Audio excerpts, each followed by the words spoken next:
Hi guys! Welcome back to my channel. For today's video, samahan niyo ako sa panibagong gig. And syempre, kasama ko yung mga kagrupo ko ngayon. Medyo late na nga ako kasi nauna na sila sa venue. Tapos yun nga, medyo umaambon pa kanina. So sila galing Lemery, ako naman galing Lipa. Kaya for today's gig, din dito tayo ngayon sa Batangas City here in Ginnacel's Hotel and Restaurant. So pagdating, ayun nga, nag-prepare na kami, nag-ayos na para makapag-soundcheck na din.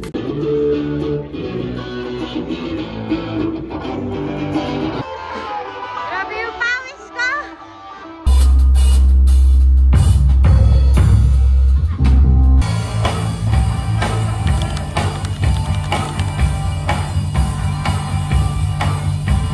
Tapos lang yung setup. Tapos, pinapalayas na kami. Alis mo na kami! Kasi bawal kami makita ng celebrant. Hi, say hi naman kayo sa vlog ko. Hi, hi. Hello. Hiya, hiya. Where's the spice in the area? After namin mag-soundcheck, ayan, lumabas muna kami, naghanap ng kainan. Tapos pagbalik, ayan, nag-photobooth lang din kami sa labas kasi hindi kami pwede mag-stay sa venue hanggat hindi pa kami magpo-first set. Kami daw kasi yung pinaka-regalo or pinaka-surprise para sa debutant. Kaya parang nakakatuwa naman na malaman yung ganung bagay.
After ng set namin, so nag-picture-picture muna kami bago umalis para sa debutant. Para na din sa remembrance. Sobrang sayo nung crowd, sobrang sayo nung parties. Nag-enjoy kami, kaya thank you Lord, and also sa ating debutant na din sa support. Sobrang nakaka-inspire yung pangyayari ngayon. Kasi as a musician, masaya na kami kapag may event kami. Masaya na kami kapag nakikita namin nag-i-enjoy yung crowd. Nakakalambot ng puso na malaman na kami yung regalo, na kami yung surprise, na isa kami sa magiging dahilan kung bakit mas lalong magiging masaya siya.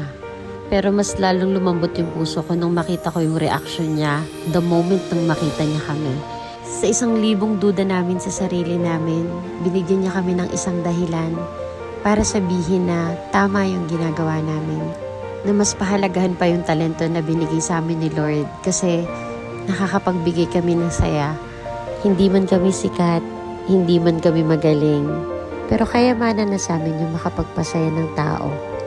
Kayamanan na sa amin na may pinatutunguhang maganda yung paggugol namin ng oras sa talento namin. Magkakaiba man kami ng personalidad ng mga kagrupo ko, ito lang talaga yung pinagkakasunduan namin, yung magpasaya ng tao at yung passion namin.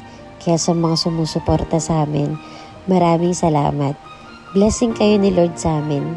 Kaya, thank you so much. And thank you na din kay Lord. Ayun lang. Ingat!